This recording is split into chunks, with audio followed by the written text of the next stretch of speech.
بسم اللہ الرحمن الرحیم الحمد للہ والصلاۃ والسلام علی اہلہا۔ ناظرین محترم، قرآن مجید کی تفسیر موضوعی میں سورہ مومنون کی پہلی آیات، جس میں خداوند عالم نے مومنین کی صفات کا تذکرہ کیا ہے، استاد محترم بات یہاں تک پہنچی تھی۔ اللہ ارشاد فرماتا ہے قد افلح المؤمنون الذین هم فی صلاتهم خاشعون، مومنین بتحقیق وہی کامیاب ہو گئے، وہی کامیاب ہوں گے، فلاح پائیں گے کہ جو اپنی نمازوں میں خضوع خشوع کرتے ہیں۔ والذین هم عن اللغو معرضون، اور جو لغو امور سے پرہیز کرتے ہیں۔ پھر اللہ ارشاد فرماتا ہے والذین هم للزکاة فاعلون، کہ وہ ایسے لوگ ہیں جو زکوٰۃ ادا کرتے ہیں۔ تو زکوٰۃ یہاں مراد صرف مالی زکوٰۃ ہے یا زکوٰۃ کا مفہوم اس سے وسیع ہے؟ بسم اللہ الرحمن الرحیم۔ قرآن کریم میں لفظ زکوٰۃ جو ہے اس کو ہمہ جہت اس کو استعمال کیا گیا ہے۔ ہر نعمت جو اللہ تعالیٰ کی بارگاہ سے انسان کی طرف آتی ہے اس کی ایک زکوٰۃ ہوتی ہے۔ علم کی ایک زکوٰۃ ہے، مال کی زکوٰۃ ہے، صحت و سلامتی کی زکوٰۃ ہے، وعلی حاصل قیاس ہر نعمت جو اللہ کی بارگاہ سے انسان کو ملتی ہے اس کی وہ للزکاۃ فاعلون، وہ اس کی اسے اللہ تبارک و تعالیٰ کے بتائے ہوئے طریق کے مطابق خرچ کرتے ہیں۔ جیسے علم کی زکوٰۃ اس کو نشر کرنا ہے، تو زکوٰۃ کا مطلب ہی کیا ہے؟ کہ کسی کو پاک کرنا، اس چیز کو پاک کر دینا اس چیز کو۔ تو مقصد ہے کہ ہر چیز جو اللہ تعالیٰ نے ہمیں امکانات دیے ہیں اس پہ صرف ہمارا رائٹ نہیں بنتا، بلکہ اس کے جو ہمارے اطراف میں جو لوگ موجود ہیں، جو دیگر اللہ کی مخلوقات ہیں، ان کو بھی اس کے اندر شرک وَمِمَّا رَزَقْنَاهُمْ يُنْفِقُونَ، جو اللہ تعالیٰ نے سورہ بقرہ میں فرمایا کہ یقیمون الصلاۃ، ایک نماز ایک حقوق اللہ کی ایک علامت ہے، اور وَمِمَّا رَزَقْنَاهُمْ يُنْفِقُونَ، زکوٰۃ ادا کرنا حقوق العباد کی ایک علامت ہے، یعنی ایک انسان جو ہے دونوں حقوق کو اس نے ادا کر رہے ہوتے ہیں۔ تو للزکاۃ فاعلون سے مراد ہے کہ جو بھی اللہ کی طرف سے، پہلے ان کو کانسیپٹ ان کا کلیئر ہوتا ہے کہ وَمِمَّا رَزَقْنَاهُمْ، میرے پاس جو کچھ بھی ہے، یہ جوانی ہے، یہ علم ہے، یہ مال ہے، شہرت ہے، اقتدار ہے، یہ سب کچھ چیز جو ہے وہ میرا ذاتی نہیں بلکہ اللہ کی طرف سے مجھے دیا ہوا ہے۔ اور پھر اس اللہ کی نعمت کو اللہ کے بتائے ہوئے دستور کے مطابق استعمال کرنا، انفاق کرنا، لوگوں کے درمیان اس کو سپریڈ کرنا، پھیلانا، یہ چیز جو ہے اس کو کہتے ہیں زکوٰۃ ادا کرنا۔ اور جو صاحبان فلاح و کامیابی حاصل کرنے والے جو صاحبان ایمان ہیں، ان کے کانسیپٹس بڑے کلیئر ہوتے ہیں۔ ورنہ اگر انسان کے پاس میں موجود ہے اور الحمدللہ رب العالمین کا نظریہ صحیح طور پہ وہ نہیں سمجھ سکا، تو پھر باقی ہر آنے والی نعمت، جیسے حضرت امام خمینی فرمایا کرتے تھے کہ علم حجاب اکبر ہے۔ اگر انسان کا تزکیہ نہ ہو اور اس کے بعد اس کے پاس علم آ جائے تو ایک حجاب اکبر بہت بڑا انسان کو مسائل پیدا ہو جاتے ہیں۔ علم آ جائے، اقتدار آ جائے، مال آ جائے، وہ چیز انسان کے لیے مسائل پیدا ہے۔ تو وہ لوگ جو ہیں، جو کہ ان کا کانسیپٹ کلیئر ہوتا ہے، وہ اس چیز کو اپنے پاس اپنا نہیں بلکہ اس کو آگے روانہ کرتے ہیں تاکہ وہ حقیقی مال میں تبدیل ہو جائے، آخرت کی منزل میں ان کے لیے وہ کام آئے اس چیز کے لیے۔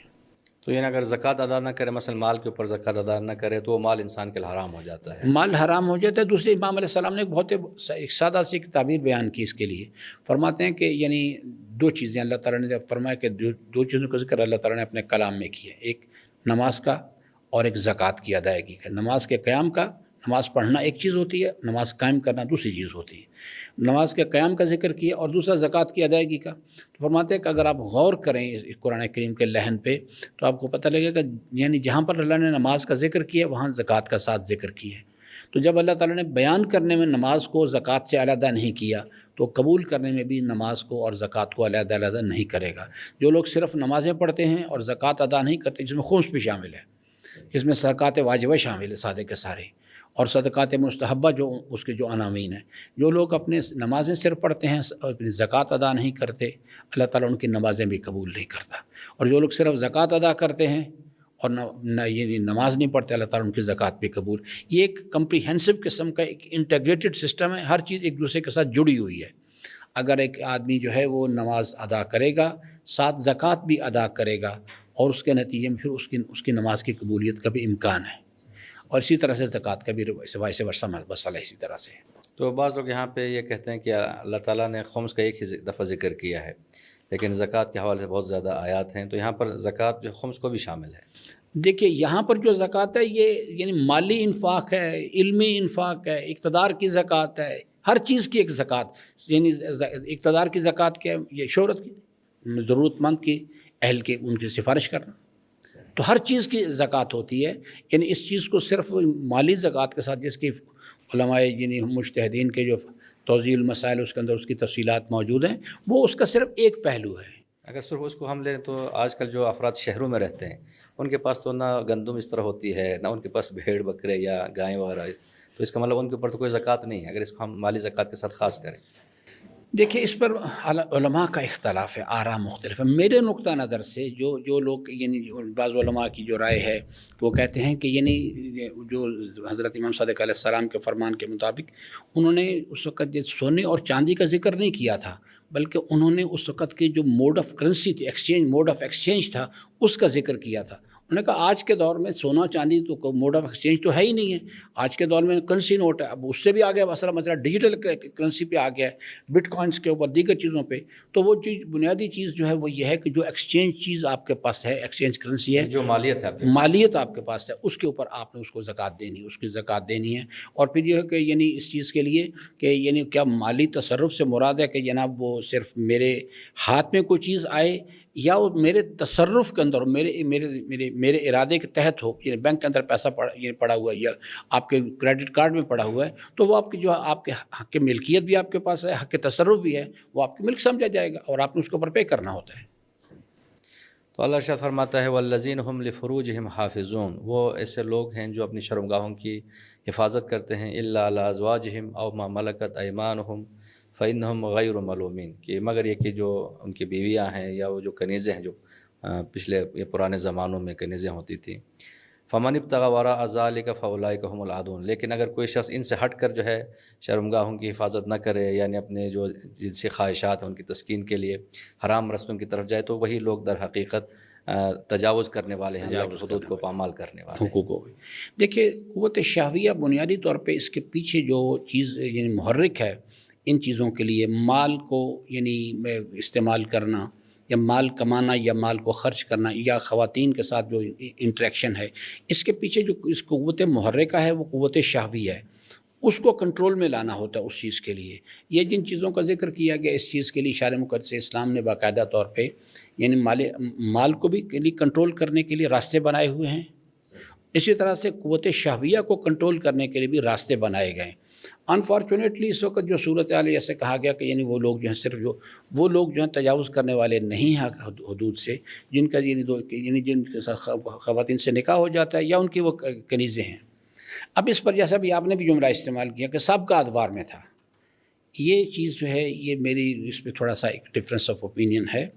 یہ چیز جو ہے نا اگر امیر المومنین کے فرمان کو دیکھا جائے اس چیز کے لیے، کنیز سے مراد اس کی شکلیں بدلتی رہتی ہیں لیکن وہ چیز ہوتی ہے۔ ابھی بھی اس وقت بھی عالم اسلام کے اندر وہ لوگ جو تمام متاع کے خلاف کرتے ہیں لیکن ان کے پاس بھی نکاح مسیار موجود ہے،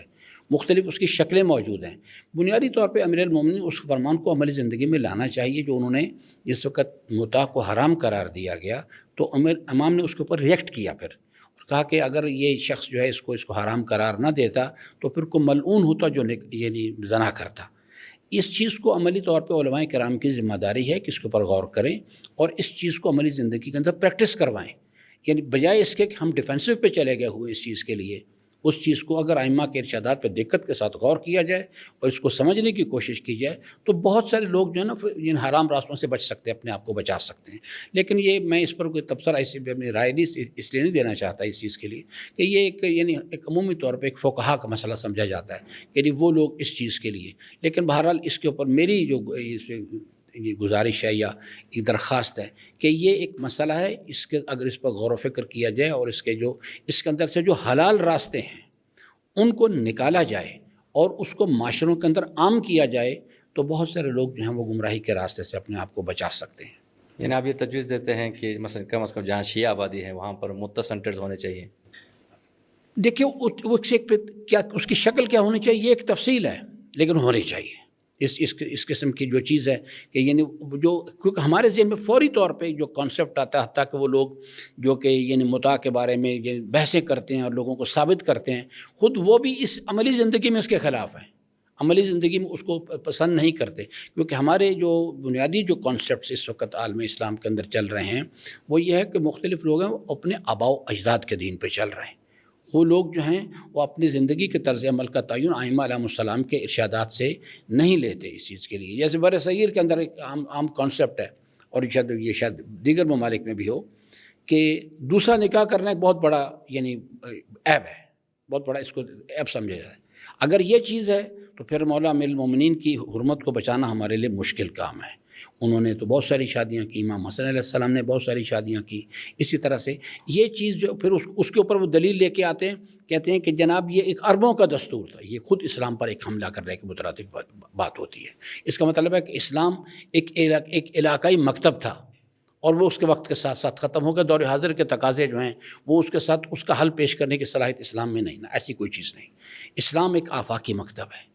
تو پاکستان میں ہم دیکھتے ہیں بعض اوقات رپورٹیں آتی ہیں مختلف یونیورسٹیز کے اندر، جہاں پر ہاسٹل ہیں، خواتین یا کو ایجوکیشن سسٹم ہے، وہاں پر بہت سارے مسائل پیش آتے ہیں۔ بعض جگہوں پہ تو باقاعدہ ان کی جو ہے وہ ویڈیوز بھی سامنے آئی ہیں۔ تو ابھی ایک مولانا صاحب نے کہا، تجویز دی تھی جہاں پر اس طرح کے ہاسٹل ہیں وہاں بہتر ہے کہ وہاں پر جو لڑکے لڑکیاں ہیں وہ آپس میں مطاع کریں، تو یہ چیز یعنی درست ہے؟ جی، میں دیکھیے اس کی نا آگے تشریحات میں اس کی تفصیلات کو طے کر لینا چاہیے، تاکہ کم از کم حرام کام سے حرام کام سے اپنے آپ کو بچایا جائے۔ انہیں پتہ ہو نکاح کیا چیز ہے، ایک مطلب میل اور فیمیل کا ملاپ کا نام ہے۔ نکاح متع کیا چیز ہے، میل اور فیمیل کے ملاپ کا نام ہے۔ کوئی اس کے اندر بھی اللہ اور اس کے رسول کا حکم ہے، اس کے اندر بھی اللہ اور رسول کا حکم ہے۔ صرف آگے اس کی تشریحات تفصیلات کے اندر کوئی تھوڑا سا فرق ہے، باقی اس کے اندر کوئی فرق نہیں ہے۔ اس کو ہم بالکل جائز اور حلال سمجھتے ہیں، چونکہ ہمارے آباء و اجداد کے دین کے ساتھ وہ چیز میل کھاتی ہے۔ تو اس لیے ضرورت اس چیز کی ہے کہ یہاں پر جو اس آیہ کریمہ کے اندر تفصیلات بیان کی گئی ہیں نا، ان کے اوپر غور کیا جائے۔ ہاں، صرف یہ ہے کہ اس بنیاد پر کہ جناب معاشرہ کیا کہے گا، یہ تو بہت بڑے مسائل پیدا ہو جائیں گے، یہ چیز اس کو بنیاد بنا کے خاموش نہ رہا جائے اس چیز پر۔ یعنی اس کا مطلب یہ ہے کہ اسلام نے خصوصاً فقہ اہل بیت میں نکاح بہت آسان ہے، جسے آج کل ہم نے بہت زیادہ مشکل بنا دی ہے۔ یہ اس وقت اگر ہم اس کا تجزیہ و تحلیل کریں تو ہمارے معاشروں کے اندر جو زنا کا رواج ہے، یعنی چونکہ نکاح بہت مہنگا ہے اور بہت مشکل بنا دیا گیا ہے،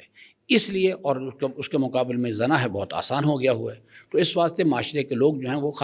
سب لوگ سمجھ بھی رہے ہیں، دیکھ بھی رہے ہیں، لیکن وہ اس پہ خاموش ہیں۔ وہ کہتے ہیں یہ ٹھیک ہے، یہ سو چل لیں دو اس کو اس طرح سے۔ یہ بہت خطرناک چیز ہے، اس کے اوپر باقاعدہ طور پہ یعنی علماء کرام کی ذمہ داری ہے کہ آگے آئیں۔ اسی طرح سے آگے پھر پیچیدگی کے مسائل ہیں، یعنی کہ جو فقہ جعفریہ کے مطابق یعنی طلاق جو ہے وہ مرد کا حق ہے، مرد نے طلاق دینی ہے۔ لیکن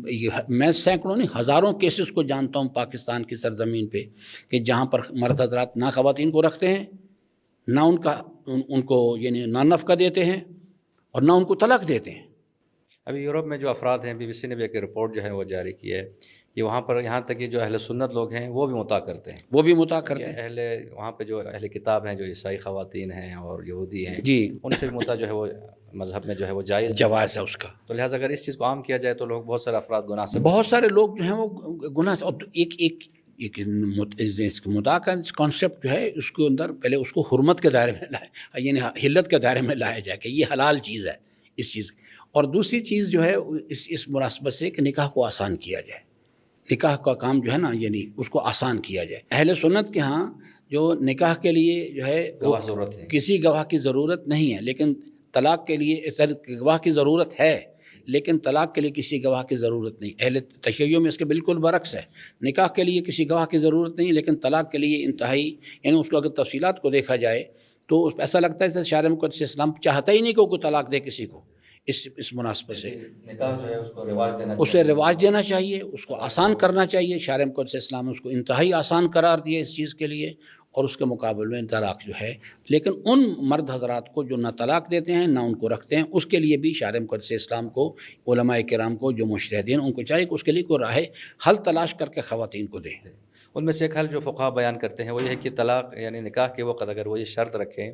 کہ وہ شوہر کی طرف سے وکیل بن کے وہ خود اپنے لیے طلاق لے سکتی ہے، دے سکتی ہے، تو تمام فقہا کا فتویٰ جو ہے نا وہ یعنی ایک حل اس کا یہ بھی ہے کہ اگر جو باشعور خواتین ہیں کہ وہ جی، یہ آپ نے جو ابھی جملہ استعمال کیا باشعور، یہ مسئلہ ہے اصل میں۔ تو ہماری جو ذمہ داری، ہم شعور دیں لوگوں کو۔ جی، مسئلہ جو ہے وہ یہ ہے کہ وہاں پہ یعنی خواتین کو عام طور پہ جو نکاح ہوتا ہے خاتون سے آکی سب سے پوچھتے ہیں، مامے سے، چاچے سے، خالہ سے، فلاں سے، لیکن اس خاتون جس کا نکاح کر رہے ہیں نہ